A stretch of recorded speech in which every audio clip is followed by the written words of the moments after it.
Hey guys, and welcome to the Ultimate Lizardmen tier list for multiplayer. It's going to be pretty exciting stuff. Today, we're going to be going through every single Lord, Hero, Unit, Monster, everything possible in multiplayer for Lizardmen, and we're going to rank it from the S all the way down to the F. Now, this is going to be the Ultimate Lizardmen tier list. What do I mean by that? I have done one of these before in the past, but there is now no longer any more DLCs, no more FLCs, nothing for Total Warhammer 2, at least not that we know of, until Warhammer 3 comes out. So this is going to be pretty much up to date for the next couple of months and all the way into Game 3, until eventually we get our hands on some juicy free or maybe downloadable stuff for the Lizardmen in Warhammer 3, which I'm very excited for at some point, of course, to come. Now, I am a Lizardman main. I play Lizardmen a bucket ton. I've played Lizardmen in tournaments now for probably getting close to like 2 years or something. It's kind of crazy, so I've got a pretty good knowledge of their faction as a whole. However, of course, as all tier lists are,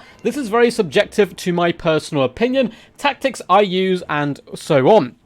Now, I do host a lot of tournaments, so there are some units here which I don't particularly use and I'm not fond of, but other players make work really well, and I will be taking that into consideration as we go about doing this tier list. Now, this is definitely only for multiplayer, none of that campaign stuff, so if you may be a bit shocked, like people were in my Dwarf one, where, for example, a Grudge Throw was in the F tier, then, you know, it's because it's a multiplayer thing, not a campaign thing. Likewise, people have their own opinions. This is just my opinion. Please don't attack anyone in the comment section. I've had that before on lists where people start just going at each other. It's literally just a game, but it's always fun to rank these things and see how they fare. Now, the way we're going to be doing this is S tier is pivotal. It is absolutely a necessity that the Lizardmen have this Lord, Hero, or unit in their faction. They'd be completely worse off if they didn't have it.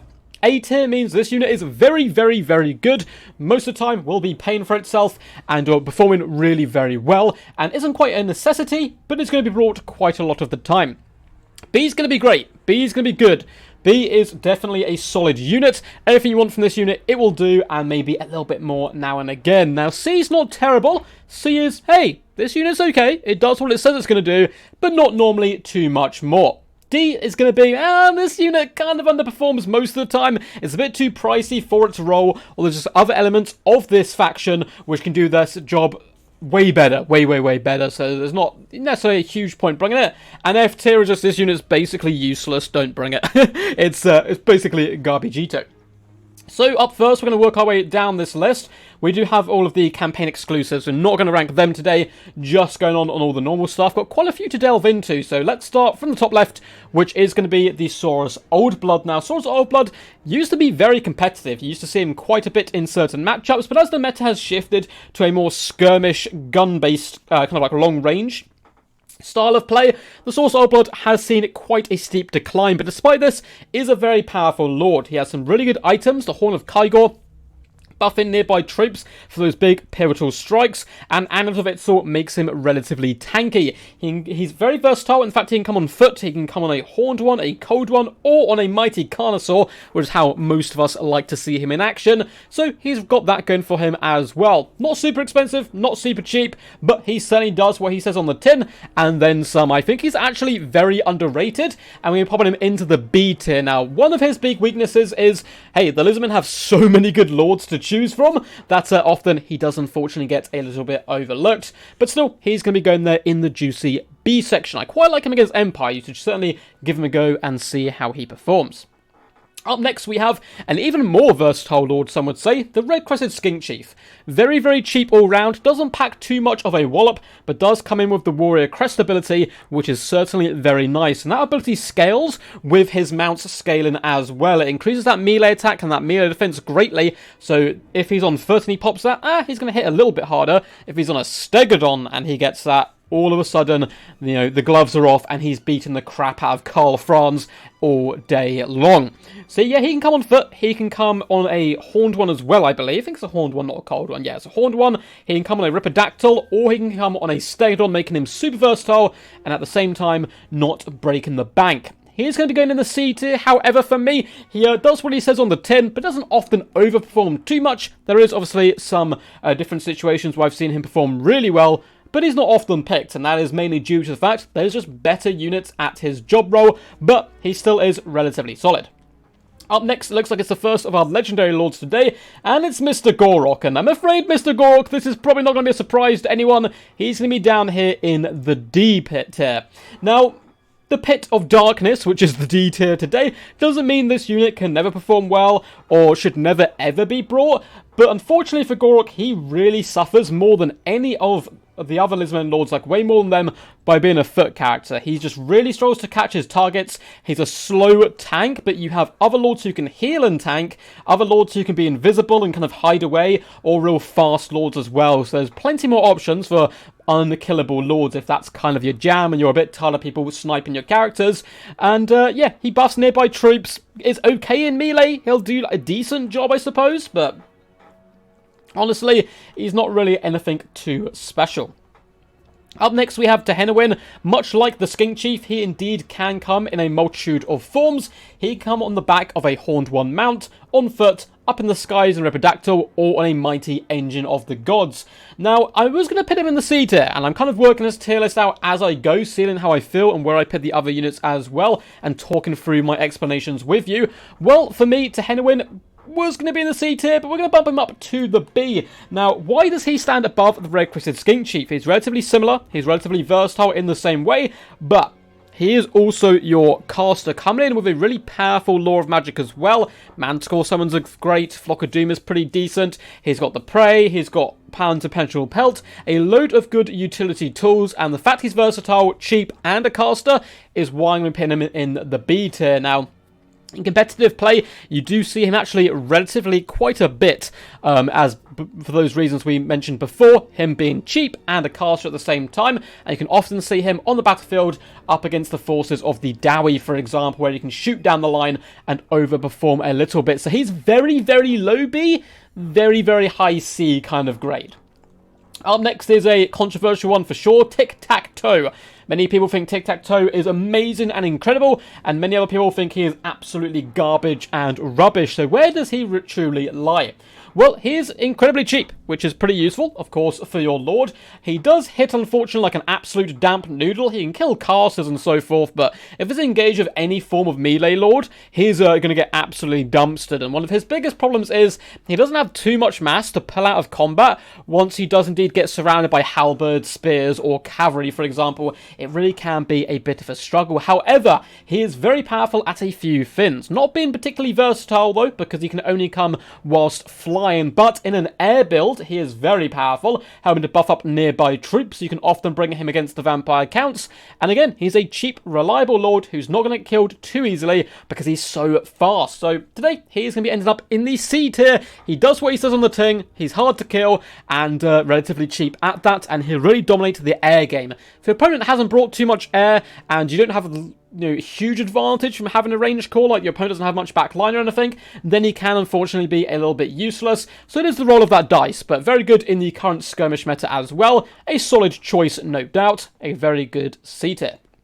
Up next, we do have the master of sneakiness himself, the Lizardmen version of the Doom guy, Oxyotl. Now, Oxyotl is the newest legendary lord for the Lizardmen forces, so you'd think it's kind of tough to place him. When we first saw him, we saw him a lot, like a bucket ton. He was always being brought and can do some massive damage. Now, he's going to be going up here in the B tier, just above Tic-Tac-Toe, who I probably should have mentioned is like clawing up that B tier. He's nearly there, but can't quite get there. Now, the reason I think Oxyotl is slightly better is there's a lot of matchups at the moment where your opponent is going to try to obliterate you from range or skirmish your brains out till you're a puddle of goo on the floor.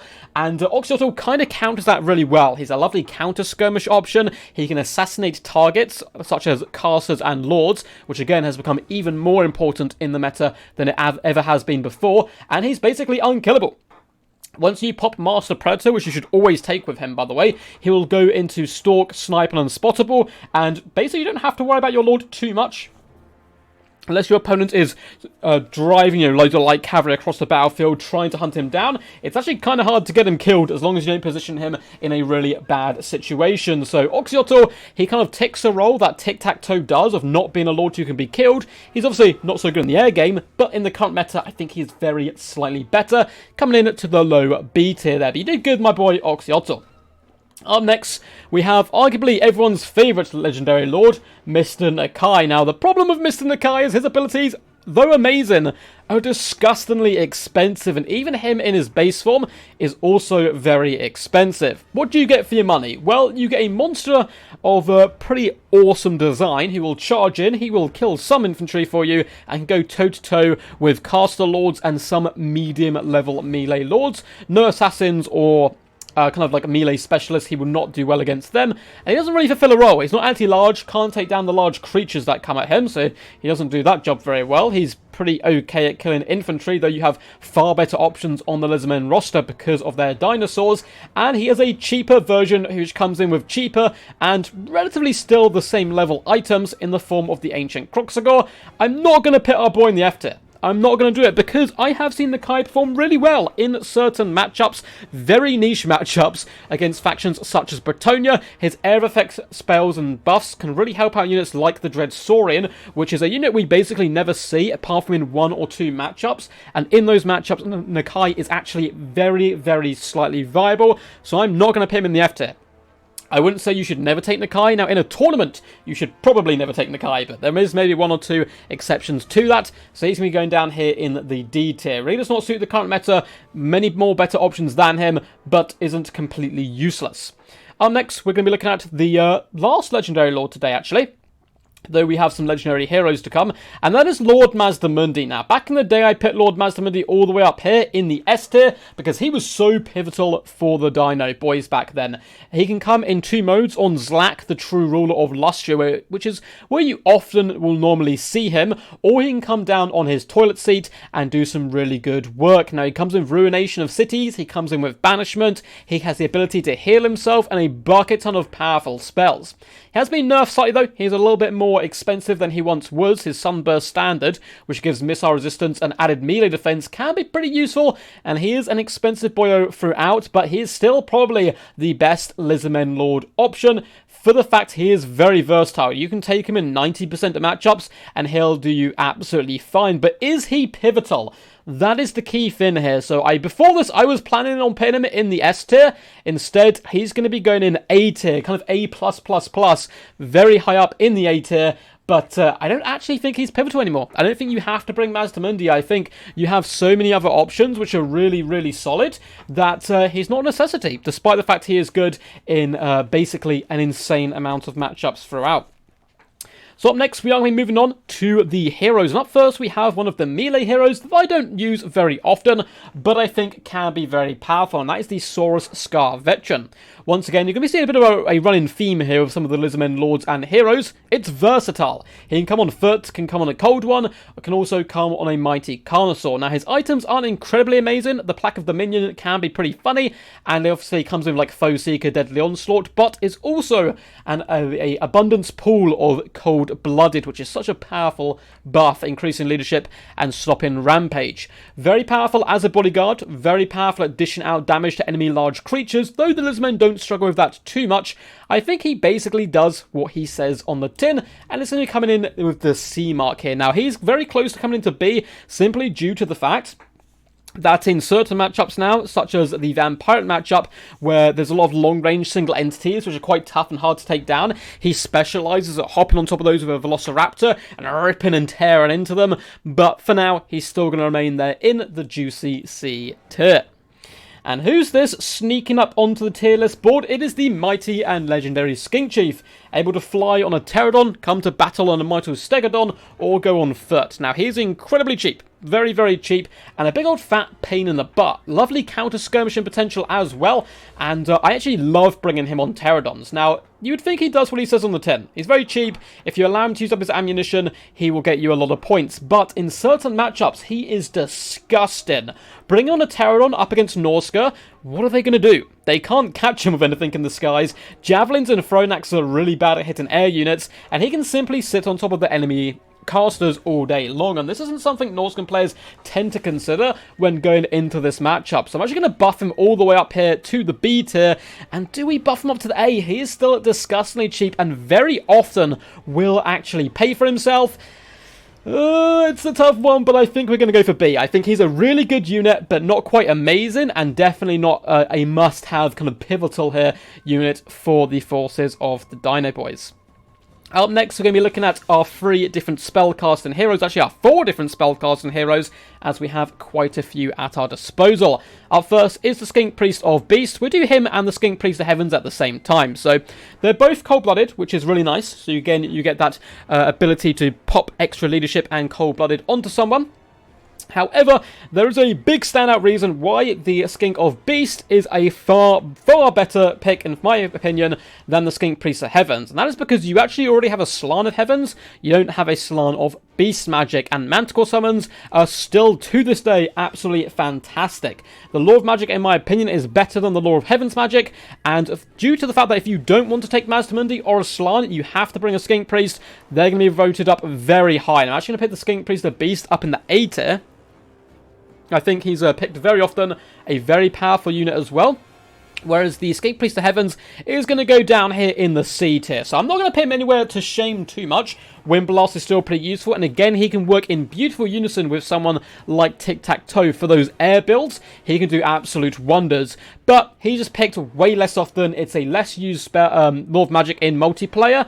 And if you are going to bring a Skink Priest, 9 times out of 10, you will be seeing the glorious Skink Priest of Beast instead.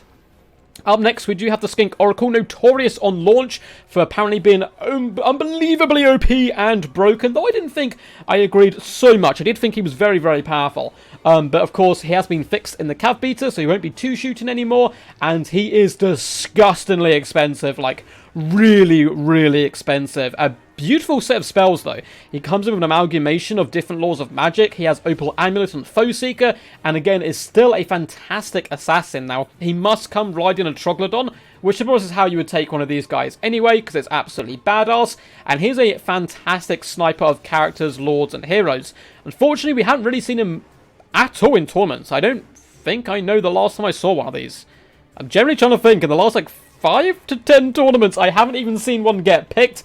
I guess it's due to the fact that they're disgustingly expensive. I'm still going to put them at the C tier point. They have the potential to get absurd amounts of damage, snipe out key targets, and do a beautiful job whilst doing it. But they're going to be in the C tier because they're just too pricey. It's too pricey. This price really does, indeed, in my opinion, need to come down. And there's better ways to assassinate stuff than using this still relatively powerful but quite fragile unit in action.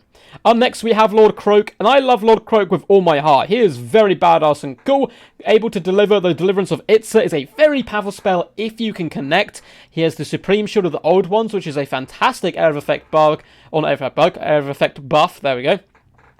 But he is relatively expensive for only coming in with the one spell, though it can come in 3 different tiers. He's been going into the D tier. Now, the reason Lord Croak is going to be all the way down here in D, I'm sure it'll be on S+++ if this was campaign, is because humans who play multiplayer are able to dodge. The AI cannot dodge very well, but humans, very good at dodging, and his spell takes such a long time to go off, and I understand why, because if it connects, it's that gamble, it's that roll of the dice. If it connects, it can explode and slaughter so many people and win you the battle over, bam, flick of the wrist there from Lord Croak. But unfortunately, due to the fact he's relatively expensive, he's basically going to be your only spellcaster, because you have to pour all your winds of magic into him, and the fact that it's got such a long kind of wind up to do the spell, it's very easy to dodge him. Unfortunately, he's going to be going down in the D tier, which is a little bit sad, but hey, you know, he's in good company. He's got Gorok there, he's got Nakai there, he's having a whale of a time.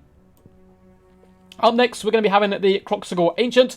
Croxiel Ancient is just a slightly better version of Nakai. Now, it has the Amulet of Itzel as well as the Horn of Kygor, 2 very good items, actually, which we had originally on that Saurus Old Blood up there, and he kind of does exactly what he says on the tin. He's a monstrous infantry, he'll do a K against enemy infantry, will do a K against enemy lords, doesn't normally overperform, unfortunately, and you're really bringing him for those items, and when you get those items on a Saurus Old Blood, who's a lot more versatile, you kind of see why the Ancient Croc score isn't going to be super high on this list. But if you want a large, cheapish, monstrous infantry force to lead your line, get a bit of armor piercing in there, bit of weapon strength to help buff your lads up, then he can certainly be the laddo for you. Pretty good in Croxiel rushes, funnily enough, because of the fact he can buff everyone around him's melee attack with that Horn of Kygor.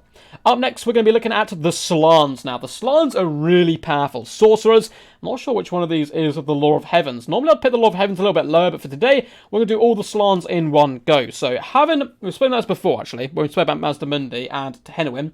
Having your Lord as your spellcaster is amazing. It's awesome, because now you don't have to worry, for one, about your Lord being sniped and your caster being sniped. You just have one target priority that you need to look after. And likewise, it's cheaper. It's much cheaper. You're not having to buy another hero to come alongside your Lord. So for cost effectiveness-wise, Slants are actually really, really good. So we're actually moving them all here into the B tier. Even the Law of Heavens. I'll chuck them in there. I'm feeling nice, though. I will say the Law of Heavens is the worst Slan by far, because you have the option to have the Skink with the Law of Heavens as well.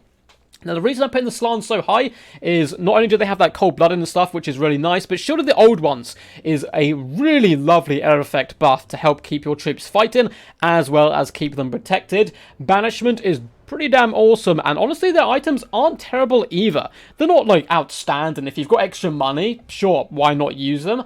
But, you know, they've also got a bucket ton of spells at their disposal, being relatively cheap and surprisingly tanky for little toads just floating around. You'd think there'd be some big targets for cannons, guns, and so forth, particularly in the current climate, but they're very, very durable, and some of them even have the potential to heal themselves up. So for me, they're going to be there in that B tier section.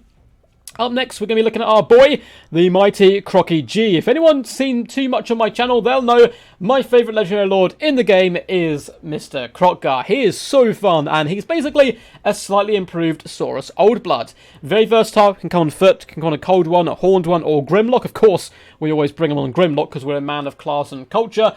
Unlike the Old Blood, though, he doesn't have the Amulet of Itzel and the Horn of Kygor, which sometimes can be a bit of a problem, but he has his own items and abilities which are relatively solid as well, and match out to be, I would argue, equal to a Saurus Old Bloods.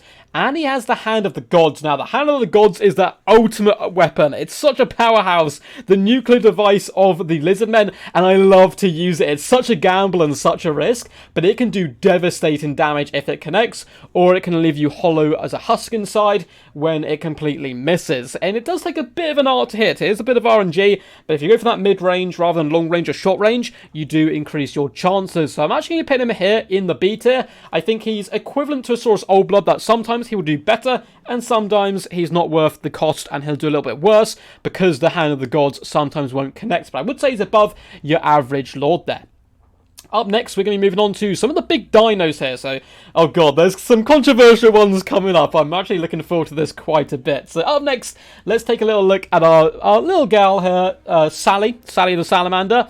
Now, Sally used to be amazing. She used to be so powerful when the game first came out, then she got nerfed into the absolute dirt. But Ancient Salamanders have made a bit of a revival in recent times due to the power and effect of Quattles. So Quattles can shield them so they can actually now get close, because they're very squishy before, which is a big problem for your Ancient Salamander. Not the best range on them either, can get countershot to pieces, and I think the Ancient Salamander is actually a pretty solid unit, but unfortunately very niche. And that's why down here in the D tier. I don't think that many people are going to enjoy that. Ancient Salamanders can do massive burst damage to the enemy, and they're glorious units to bring to the battlefield, but in the age of skirmish cav and just mass gunfire, they kind of get obliterated 9 times out of 10 on approach, and if you need a Quattl to make this unit viable, it's probably not quite where it should be, and I think it does underperform on what I would like to see the Ancient Salamander do, though it's not going to be anywhere near the F tier. It's a very high D, very low C, because it still has the potential to get massive damage value at the same time, but it's a risk that normally doesn't pay off. Now up next we have the Pharaoh Basildon. I've seen people place this really high up before, you know, in the B's and the A's and so forth on tier list, because it's such a cheap armoured dino, which is a nice cause of terror. So you guys are going to absolutely hate me. Bam, I'm putting it in the F tier. I do not care. I think this unit is garbage. Never bring a Pharaoh Basildon, in my opinion. It is a waste of your money. You're better off not bringing anything, saving the gold, and throwing it at your opponent to try to distract his units. I think Pharaoh Basildons are nigh on useless. Now, you've just heard me say, hey, they're heavily armoured, they're not fast, but they're not, like, horrifically slow, and let's terror. You can push it into the back line and it can distract your enemy. Well, it doesn't have the best leadership, so it can be broken off very quickly. And there's just better options. Like, every other Basildon does this guy's job plus extra. Now, he is very cheap, but for a very small increase in money, you can buy, you know, one of the other Basildons or a Pharaoh Stegodon, which is slightly less tanky, but hits so much harder. So much harder. It's miles better than the Pharaoh Basildon. There's almost no reason to take one of these. If you've got the spare money and you want to laugh, put it on the battlefield. It's not going to get you any value because it can't hit anything. The only good use of this unit is if it ends up in the backline somehow. It hasn't been shot and it's wandered aimlessly into the enemy backline. They've got to kill it, I suppose. So it can jump on a unit and be a little bit sticky. But that's about it. I really do think it is basically garbage, I'm afraid. Sorry about that, Basildon. I still love you, but yeah. You need to find yourself a new job. After that, we're going to go to the Ark of Sotek, which used to be a bit of a meme, but has been, of course, I'm sure, as you guys are aware, very heavily buffed. Very heavily buffed with its new ability, which is almost making it into a more of a Vortex Mortar Engine effect, but only for a short duration. Of course, it doesn't heal itself for that either, so it's definitely nowhere near as powerful as most of the kind of like Undead Mortis Engines, for example, but is amazing at clearing out chaff and even elite infantry. It kills basically all of the infantry of certain armies, and I would argue is pivotal against the vampire counts, but that's not a matchup where, you know, you need this. There are other ways you can go against the vampire counts, but it's so good. It was like A+ against vampire counts. However, I'm going to be putting it here in the C tier. And that is because, again, it still has the same problems of all Basildons, is that, hey, it does what it says it's going to do. It's going to kill all the enemy infantry, but again, it still can be relatively squishy. Despite its high armor values, it is slow, it is ponderous, and it is very, very susceptible to being destroyed from long range. However, it is still going to be in the C tier because it does exactly what it should do. It says what it's going to do, and it does it perfectly.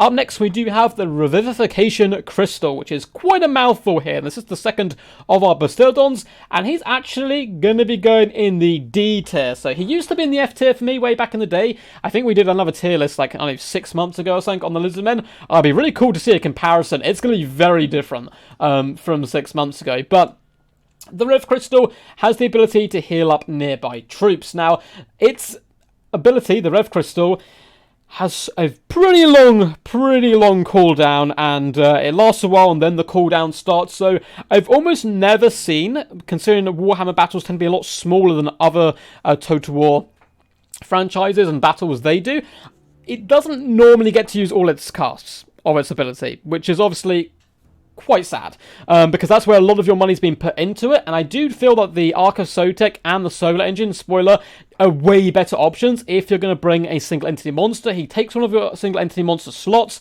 He will heal about half his abilities, but in the case that a battle goes on for a long duration, in the case that you have brought Temple Guard, for example, I actually think he's better at healing Temple Guard than he is at healing up large creatures, because if you do have loads of large creatures, you want to bring, you know, a Slann who can use Apotheosis or Regrowth or something along those lines. So he's okay, but he's not great, and he's kind of fallen down, unfortunately, into the D tier. Up next, we have a Basildon who's actually got quite a lot of controversy on my videos and in my comment section before, and that is a Basildon with Solar Engine. Some people think this guy's garbage and that he misses every single shot, and others swear he is the devil, the Lizardmen devil, incarnate as an unstoppable god of war, and bam, he's going to be our first S tier unit today on the tier list. Now, you may be thinking, Ducky, you're a mad one, what are you doing? This makes no sense. Get him down there, chuck him down in the C tier. He does what he says on the tin, he shoots stuff occasionally and blinds them, but for me, he is the Lizardmen's best use of a long-range damage.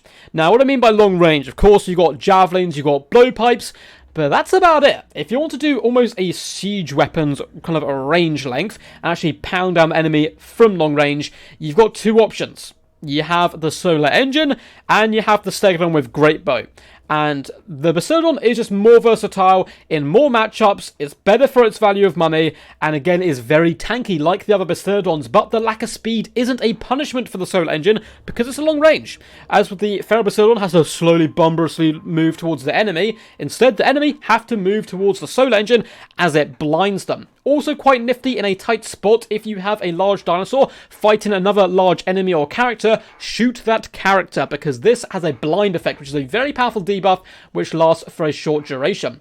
Absolutely pivotal in so many matchups now. You often see them rolling in pairs, double Basildons. If you want to countershoot the enemy, if you want to countershoot archers, which is very common for Dark Elves, Wood Elves, Bretonnians, to bring mass archers to deal with the Lizardmen, because you tend to be, for the most part, across the battle line, not the swiftest faction because of the lack of light cavalry, so archers normally really punish the Lizardmen. These guys counter those archers, and for me, that pits the Basildon Solar Engine all the way up here in the S tier. Great value for money, and really, you guys should test them out. I know a lot of these choices will be controversial, but hopefully that explanation goes somewhere at least of explaining why I think the Solar Engine is so good. Up next, we have the two Connoisseurs, the Pharaoh Connoisseur and the basic Connoisseur. Oh no, the Pharaoh Connoisseur and the Regiment Renowned Connoisseur. Both pretty damn good. Well, the Gelblom Terror, less so, because of its price. So, we'll go through the Pharaoh Connoisseur to start with. Fantastic anti-large bodyguard, can work wonders alongside protecting slants, hunting down cavalry, hunting down single entities, hunting down characters. He does it all. Very powerful, not too expensive, and he does have a big weakness. His big weakness, of course, is going to be the fact that he can rampage, but with so much cold blood on the field with an experienced player, you should be able to still get fantastic value out of a Connoisseur, and he's going to be going up here into the B tier. Now, he used to be a little bit higher for me. I do think it's kind of moved away the game a little bit from the Connoisseur, so it maybe used to be A and it's moved down to B, but you do see a lot more Stegodons now, but Stegodons are very good against a lot of factions who tried to counter the Empire. So I do actually think that he's kind of been knocked down to a B tier a little bit, maybe a low B, due to the rise of some of the other dinos on this list. And the Gelblom Terror is really fun. It does, of course, gain all the bonuses of having those triple gold chevrons, and, of course, has a Vanguard deployment, which is a pretty damn nifty little tool. It's actually hilarious when your opponent sets up their lovely organised army, and then from the trees behind them burst forth a gigantic Connoisseur. It really can freak people out, but unfortunately it's quite a big cost increase for what is essentially the exact same unit as the Connoisseur, apart from with Vanguard. It's really not worth the extra cost in my opinion, and Vanguard and a Connoisseur, though it seems fun and hilarious, isn't actually that useful, because if you're Vanguard and stuff, you want it to get into the enemy back line to shut down range and get the surprise on the enemy. Connoisseur isn't going to kill a load of infantry very quickly, so if it jumps in the back line, it normally can be dealt with relatively effectively. Up next, we have Chameleon Skinks. Chameleon Skinks were 100% in the S tier before, but since then, Poison has indeed been nerfed, and they have had a slight cost increase. Still a very powerful unit, though less seen than they were before. I'm still going to be popping them up here in the A tier. Maybe kind of the low A's, though, to be honest, high B's. Despite the points increase, despite the Poison getting nerfed slightly, they are still, I would argue, the most frustrating unit to come up against when you're fighting against the Lizardmen. They're so goddamn annoying. They'll poison you, they'll whittle you down. Now, more and more players have learned how to deal with Chameleon Skinks. You know, chucking chaff at them, shooting them. I can't express enough. People are so scared of shooting Chameleon Skinks because they've got that spread out formation and they have the missile resistance. They have, like, no HP. If you shoot them, they will certainly die, but people argue with me about that all the time. But, yeah. Don't shoot Chameleon Skinks, folks, because I'm a Lizardman player and I don't want you to. But, yeah, they're a very powerful unit still. Can actually do a surprise amount of burst damage to large creatures because every single blow dart will be hitting. And applying poison is quite fantastic. Up next, we have the Chameleon Stalkers. And I'm actually going to be maybe surprising people once more and putting them up in the A tier here. And that's because I think they do a really fantastic job that the Lizardmen have been lacking for quite some time. And not only do they burst enemy front lines down, particularly shielded formations and so forth, they're really good with their precursor weapons to make units explode like that. They're a fantastic backline harass unit because they have Vanguard and they don't fly. The problem is, with Lizardmen and trying to break into people's back line, every player now expects Terradons, so they prepare for them. You see a lot of Tempests if you come against High Elves and they bring that kind of like mass Archer, Plague of Rust build and so forth. And they, you know, paired with Tempest, we kill the Terradons and we deal with it. These guys are invisible on the map when you've obviously popped them down in the Vanguard. So your opponent, he relaxes his guard a little bit, doesn't realise they're there, and then bam, they're in, and they will eviscerate lightly armoured units in a matter of seconds. They can really get through archers very, very quickly. I wouldn't say they're pivotal, but they're nearly pivotal. They're kind of up there in that A tier. Very good for their cost, in my opinion. I think that's going to be pretty controversial as well, but, you know, it is what it is. Up next, we're going to be looking at the Croxiel and the Regiment Renowned. We're going to do these two together, because they basically do the same thing, apart from the Regiment Renowned is worse. So, for the Croxiel, he's going to be going up here in the B tier. I think the Croxiel does a really nice job for the Lizardmen with its Shroud effect. Now, when the Croxiel first came out, I thought this would be a pretty meme unit.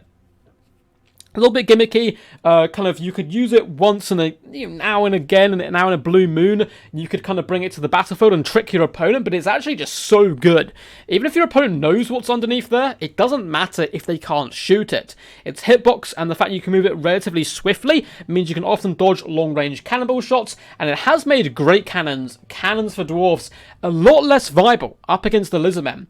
Likewise, it is a fantastic backline harass unit, able to bomb rush down, do chain lightnings, do thunderbolts, everything you need to hunt down the back line. Don't worry, the Croxiel's got your back, and it's surprisingly decent in melee as well, with that magic attacks, which can sometimes be a hindrance, but more times than that, it can be a pretty decent help.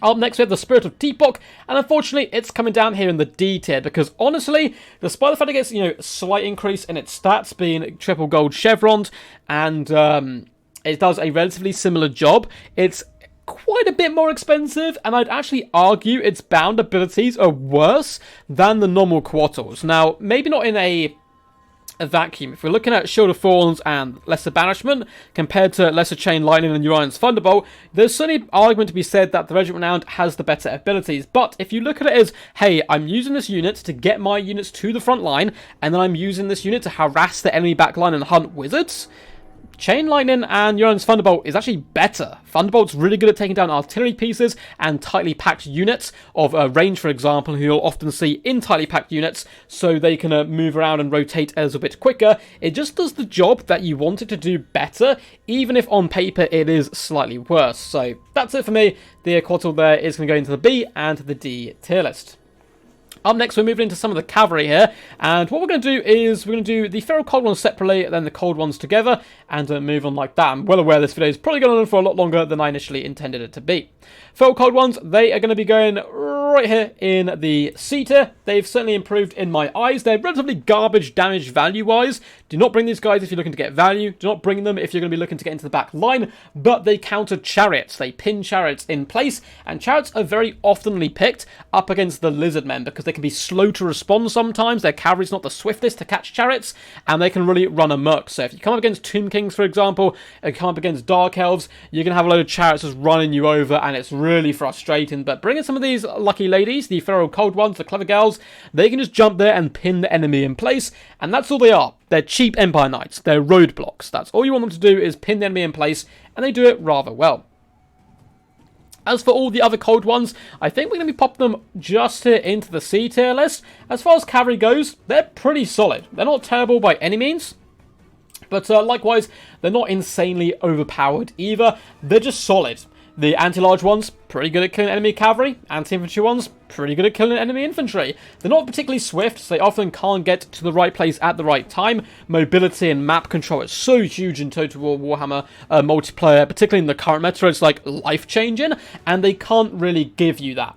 They're not pivotal in any matchup, really. Maybe against the High Elves now, because of Lion Chariot cheese and so forth.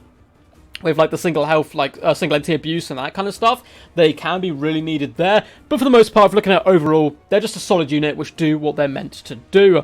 And up next we have the horned ones, who are quite expensive, but I am still going to make the argument that they are fine. Now, they did get a buff not too long ago, and I think it's actually made them a viable pick in many matchups. And those matchups form kind of stuff where you're going to take on enemy-heavy cavalry, such as Dread Knights, for example, or Dragon Princes. They can chew through them, particularly if you buff them up. You often see these bad boys paired with someone like Hennewin, who can debuff the enemy, roll with them, and go for those big strike attacks. The fact they're heavily armoured as well can be pretty useful. But not too much to say on the cavalry there. It's all relatively slow but hard hitting. Can often be outmaneuvered and out-countered by a good player. And that's why it can't really be much higher than the C tier in my humble duck opinion. Up next, we're going to be taking a look at all three of the Dred Saurians, and though I love Dred Saurians, and I would argue they're actually really good against Bretonnia a lot of the time, because you have other tools to shut down bowmen and so forth, and they just destroy knights. They're so good at killing cavalry, which is really nice considering cavalry is so popular at the moment because everyone's playing the cavalry beater. They're still too expensive, and particularly in the skirmish meta at the moment, too easy to abuse and pick apart. And for this, they're going to be going into the D tier. So they're not absolutely useless, even at the Shredder of Lustria, despite its disgusting cost. It can win you a game, and I've seen them win tournament games. And that goes for all of these guys. I'd actually argue that the Shredder of the Lustria, though being very overpriced, isn't the worst Dred Saurian. I would argue the Pharaoh one is. I think the additional leadership, and more importantly, the additional ability to have range on your Dred Saurian 100% means that the middle one and the expensive one are the ways to go. Amazing at killing cavalry, so if there's any matchups you're really struggling against, for example, Blood Knights from the Vampire Counts, Bretonia, try a Dred Saurian, add it into the mix, and maybe it will catch your opponent out. But again, with so much gunpowder, firepower aimed at them, the fact they're quite slow and ponderous and basically cannot juke shots. You can combine with a Quartal, but that's so expensive and you have no army left. They're very, very, very, very risky, and for that, they're going to be going down here into the D tier. Up next, we have the Croxiel. I am not a fan of Croxiel at all.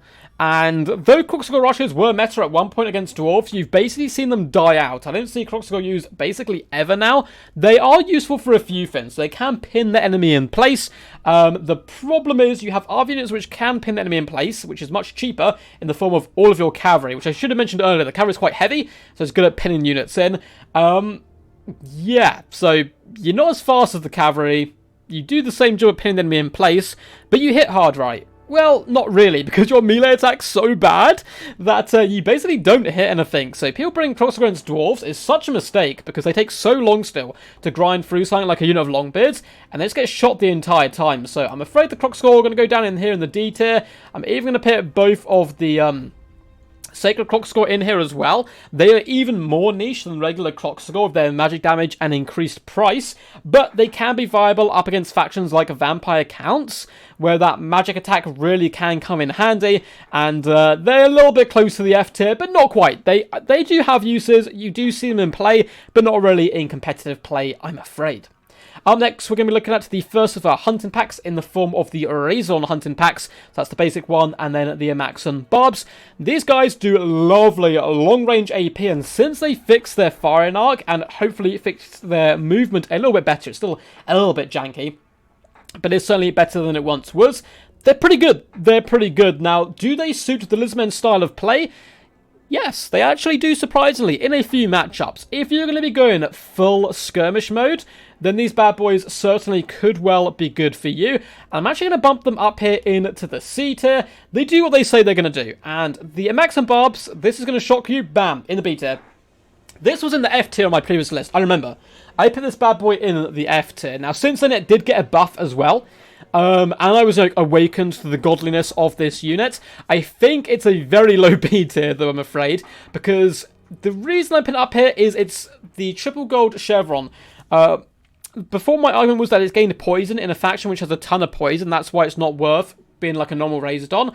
Well, it's actually the fact it gets added reload rate with those gold chevrons is why I'm putting it above the basic Razordons, because it can destroy units like Phoric, for example, characters, cavalry, whatever you want, it can destroy it very, very quickly, but it's squishy and needs protection. They're relatively mobile, if you consider them like weapon teams. They're relatively mobile and okay in combat, but if they get in combat, you're kind of doing something wrong. But due to the fact that Lizardmen kite builds are very popular right now, Razordons as well as Amaxon Barbs certainly have a place. And I'm actually going to just go ahead and do the hunting packs next, because they're exactly the same. Ooh, Umbral Tide, C or B? Ooh, this is a close one. I'm actually going to put them in C, below the Amaxon Barbs, which, if you guys know my love of the Fire Doggos, the Umbral Tide, you're going to be shocked there. But basically, they do exactly the same as they do on the tin as the Razordons, but they're better versus large and less armoured creatures. Have all the same pros, have all the same cons. Relatively fast, but relatively squishy. Not the best long range, but can pack quite a punch. Now, the Umbral Tide do have Stalk, which is really nice. You can get the drop on large entities and creatures, but I would argue the Amaxon Barbs are just as good against large targets as the Umbral Tide, due to the sheer amount of damage they can pour on the enemy, and the fact they're also good against large armoured units. Not just kind of, large naked units. I'll never get tired, though, of the Umbral Tide just eviscerating Frog over and over again when Frog was meta in the Norse guns. But yeah, that's how the Hunter Packs are going to go. For the majority C, and Maximum Barbs just about sneaking in to the B tier there. Up next, we have the Red Crested Skinkies, and I love Red Crested Skinks. I think they're such good value for money. So they had a points decrease on the latest DLC, and it's made them far more viable. They're actually really sticky and pretty fantastic at killing Cavalry if you can stop the Cavalry moving. Before the Cavalry beater, these guys were a nightmare to deal with. And yeah, being cheap, applying poison, very quick as well. You can whip these bad boys around the flanks, and if Cavalry does engage with them, and you can stop the Cavalry just, engaging, disengaging, engaging over and over again, they can do some really lovely damage. And they're actually all up into the B, with the Regiment Renowned up into the A tier, because it has the Refuse to Die ability, which is insane. It stops you taking casualties for a rather long duration. You can pop it multiple times through the battle. Both these bad boys are able to flank very effectively, can be used in a cheap front line if you want to apply poison. Great as well at taking down characters, taking down spellcasters, taking down cavalry. They can face anything relatively solidly, apart from elite infantry. And elite infantry you don't see terribly often at the moment. So little Skinkies who dream are going to be doing rather good today. Oh, I think our music stopped. Oh no, let's get our music back playing. And back we go. So up next we have the Riptidactyl Riders. Now, Riptidactyl Riders don't get much love, I'm afraid, in Total War Warhammer multiplayer. And for that, they're going to be going down into the D tier. And the Regiment Renowned is going to be going into the C tier, because it is far better at what you want it to do. So these are anti-infantry flyers, which is already a little bit of a problem, because a lot of the time you want your flyers to be able to take on enemy flyers first. And they do that well enough. They do it fine. Then got relatively decent armor piercing stats.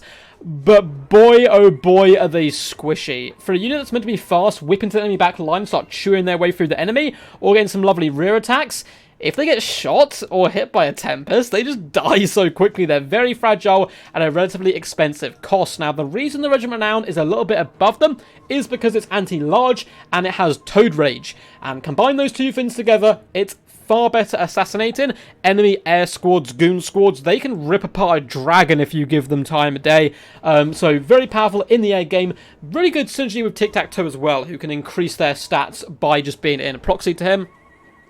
So Riptidactyl Riders is going to be up in that C tier. Still a little bit too pricey for my personal taste, but do certainly have a place if you're trying to win the air game really nice and aggressively. Can work as beautiful bodyguards as well to any flying lords or heroes that you have indeed brought to the battlefield.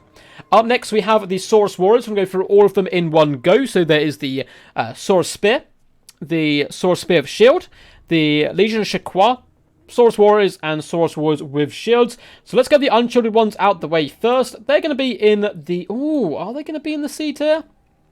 I'm going to put them in the C tier. It is very, very low, because basically they do everything that the Saurus Warriors do. It's slightly worse because they don't have the shields. They save you a tiny bit of money, but if possible, you should always invest that money, and that is because these bad boys are such powerful mid-tier infantry. Some of the best mid-tier infantry in the game, I would argue.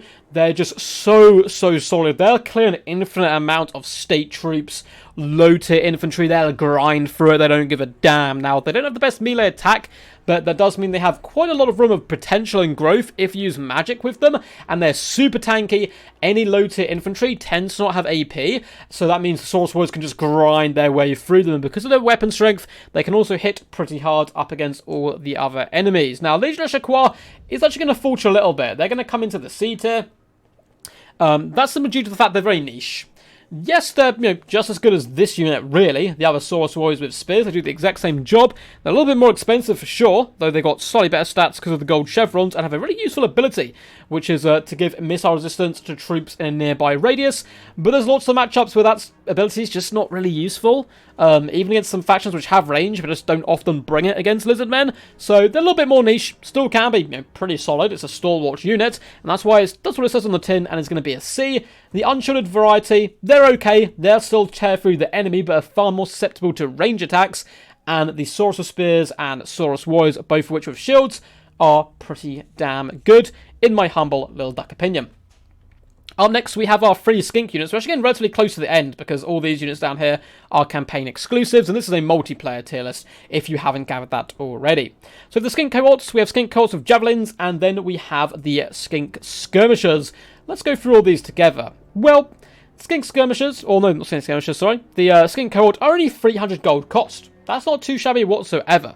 They are disgustingly cheap, but they can beat basically nothing in combat. There's very few things you actually want to chuck them into. Their sole purpose is to push into the enemy back line, and they do that relatively well. There is a big problem though. With the rise of red-crested skinks and the rise of chameleon stalkers, their job's been made a little bit obsolete actually, and for that I'm going to put them down here in the D tier, which a lot of people may disagree with.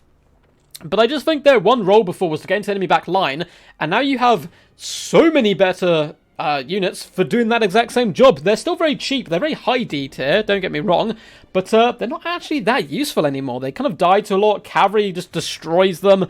They do add a bit more width to your build, but they're just an okay unit, nothing special. I will say the Javelin variety is going to be up here in the C tier. I think they perform really well, and actually could be arguing for a space in that B tier list. Actually, you know what? Not for my playstyle. Not for my playstyle at all would I put them in the B tier, but just looking at tournaments as a whole, these guys are seen all over the place now because more and more Lizardmen players are kind of falling back to that skirmish style of play, and these guys do that really well, being very fast and swift, being able to launch javelins at the enemy, and being cheap, allowing you to buy into other single entities, or hunting packs, or chameleon skinks, anything that you want to really pull the enemy out of position. And in current tournament rules, some people count them as range and some don't. In those tournaments where they're not counted as range, they're so good because you can get so much damage on the field very, very quickly. Up next, we're going to be looking at the Skink Skirmishers, a very underrated unit in my opinion, because it often gets overlooked because of the chameleon skink, but it can still do a load of damage from long range and is relatively cheap and cheerful as it does so. Problem is, it doesn't have stalk, doesn't have such missile resistance either, and we don't get to see it actually that often, despite being a pretty solid unit, but it's going to do what it's going to do. It's cheap. If you allow it to use its ammo, it's probably going to pay for itself. It's a good harass unit. It's not going to burst down the enemy, but it can be used as a relatively solid counter-skirmishing tool. However, with the rise of cavalry, it can come into quite a few problems, whereas the chameleon skinks, you tend to be a bit more invested in protecting them, and they tend to get a bit more work done. Up next, we have the Stegodons, and boy oh boy, is this going to be a split group of Stegos. So, up first, we're going to be looking at the Feral Stegodon, and in my opinion, probably the best Stegodon, all the way up here in the A tier. I think this beast is absolutely phenomenal. Something that a lot of the dinos lack, because they hit so hard, is melee attack. And this has a lot more melee attack than the Pharaoh Basildon, but a huge, whopping, juicy charge bonus. And the fact its animations sometimes counters it charging when it does these big ramrod. It actually recycles its charge bonus quite a bit. It is able to duel enemy characters well, enemy single entities, and it's not too expensive for what you get. Yes, it's not going to be able to take a dragon on one-on-one. You have 2 of these bad boys. You know what? You probably will, and you can afford more Stegodons than you can afford dragons. Absolutely essential in the Empire matchup, in my opinion, for its ability to slaughter Volkmar the Grim and any enemy chariots and so forth. This bad boy can get the job done as well. Up next, we have the basic Stegodon, so this is the one with the great bow, and it's going to be going all the way up here into the B tier, and you may be wondering why. It's not that commonly seen, you'd argue, but it's very common in one style of play, and that is, you guessed it, say it with me, skirmish play, which has been such on the rise recently, and the skirmish Stegodon does the most kind of long-range weapon you have at your disposal. I don't think it's anywhere near as good as the Solar Engine compared to the amount of matchups you want to bring this in. It's a little bit risky. If your opponent doesn't have cavalry, it's not going to do actually that much damage. Your opponent can kind of just sit back and absorb the shots. It does very little to infantry. It's okay at trading against enemy artillery, but if they've got 2 cannons, they will kill your 2 Stegodons. Though, of course, you have healing and other means to assault their artillery, but it's very good. I'm going to put it up here on the B tier, just kind of below the A, because honestly, players love this unit at the moment. However, I do feel it's still a bit of a roll of a dice. Now, you still have a Stegodon at the end of the day. I mean, if your ammo is useless, the Stegodon can still do good damage, but you might as well have bought a Feral Stegodon in that case and saved yourself a little bit of those dollar bills. But very nice unit, gives a little bit more utility to the Lizardmen, and it gives you the ability as well to fight at long range, which is something the Lizardmen struggled for a very long time. Up next, we do have the Ancient Stegodons. Ancient Stegodons, a very underlooked unit. I'm going to be popping the first one. Oh, it's so close between C and D.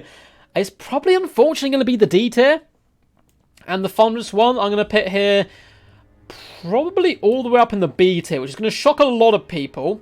Do I put it there, or do I put it in the C tier? We'll get to you in a minute, mister. I'm going to deal with the Ancient Stegodon first. Now, the problem with the Ancient Stegodon is a little bit more tough. It has the blowpipes as well, which are very powerful, but it has a lot less utility than some of the other large creatures today. It's not going to hunt down enemy monsters as effectively, and it basically does the same job as the Pharaoh Stegodon for a lot more money, for a bit of a better unit, and for the range as well. But your Stegodons aren't exactly going to be... maybe it could be used to counter skirmish a little bit, but not super effectively. It's slow, it's ponderous, and it's just expensive for what it does, with the other Stegodons being better.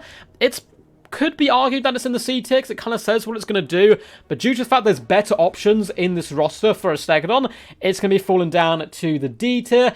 And the thunderous one used to be so incredible. I'm going to bump you down to the C tier. I think he was in my A tier 6 months ago.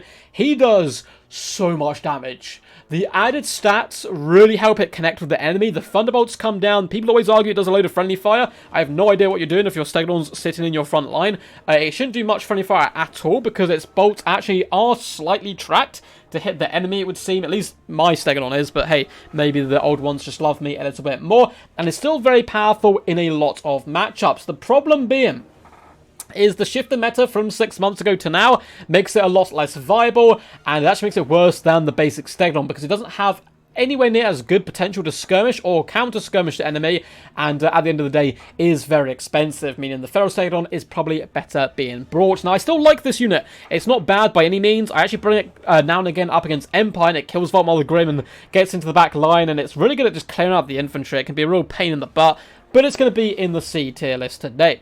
Up next, we have the Engine of the Gods. This is the last of the Stegodons, and it's going to be sitting down here in the D tier. Very fun unit, very high risk, very kind of high risk, high reward.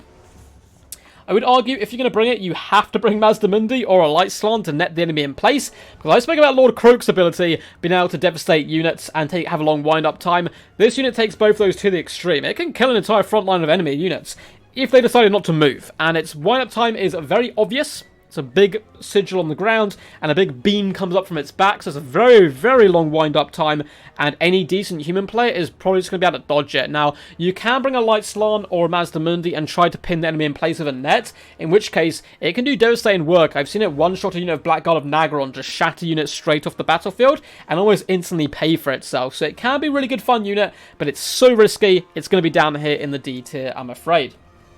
Up next, we have the Temple Guard. Really solid units for the most part, and they're going to come up here into the B tier.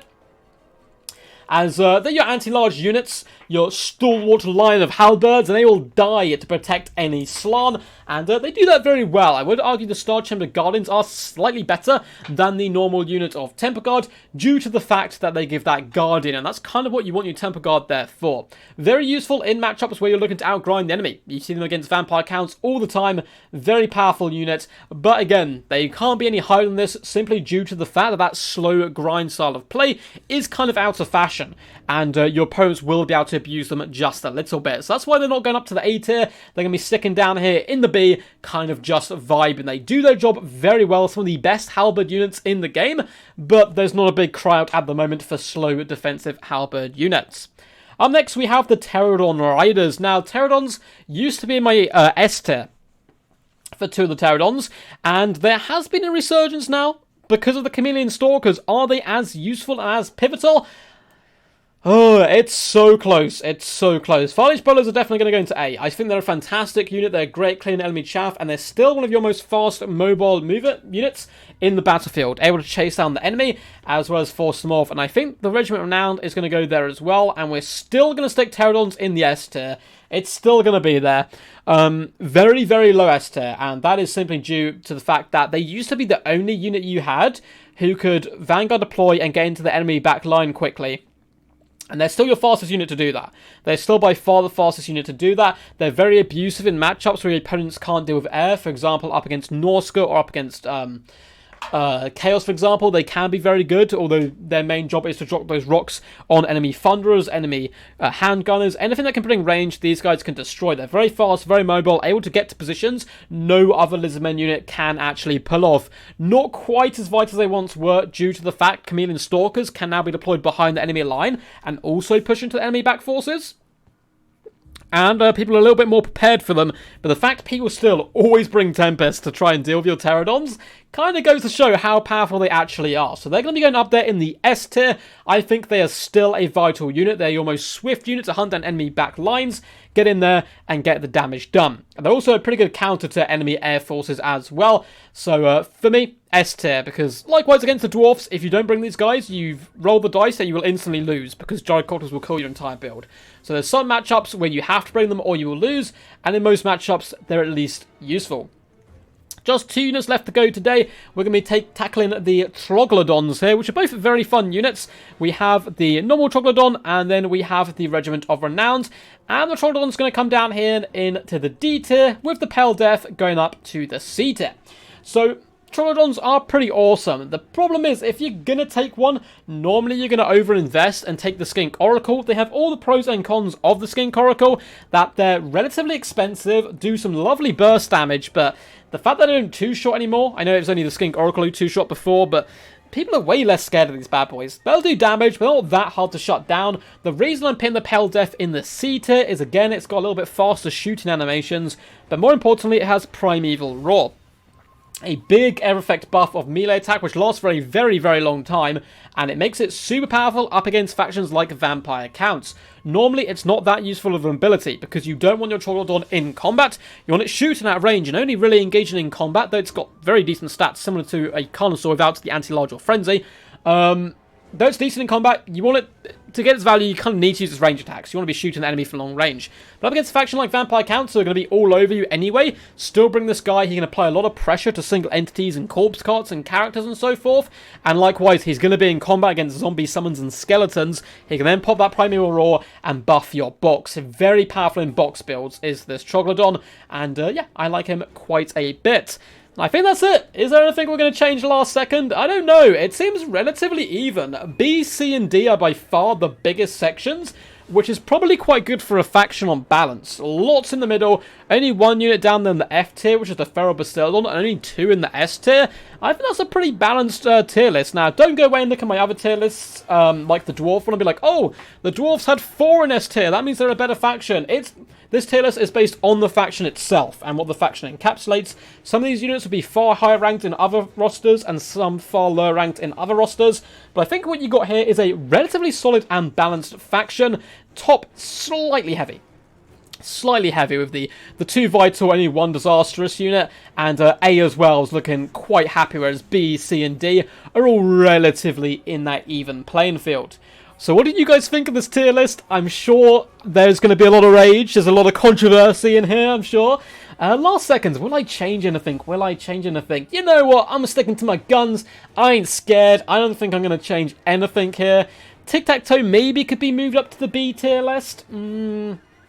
So could maybe the Razordons and hunting packs, due to the fact Skirmish is very popular nowadays. But still, from what I've seen in tournaments and what I've seen on the battlefield, I'm going to be keeping this as it is. So, hope you guys enjoyed this video. Do let me know down below what you would change and what you would do, and which tier list would you like to see next. I've already done my last Dwarf tier list for the life cycle of Total War Warhammer 2, but now this is the Lizardmen out of the way, who would you like me to do next? But yeah, comment down below, like, subscribe, all that good standard YouTube stuff. Honestly, it helps out massively. There's a big problem right now for Total War YouTubers, in the fact they're all kind of struggling, basically, including me, which kind of sucks. And we've seen a lot of big Total War YouTubers move away from the game, actually, and move on to other games and stuff.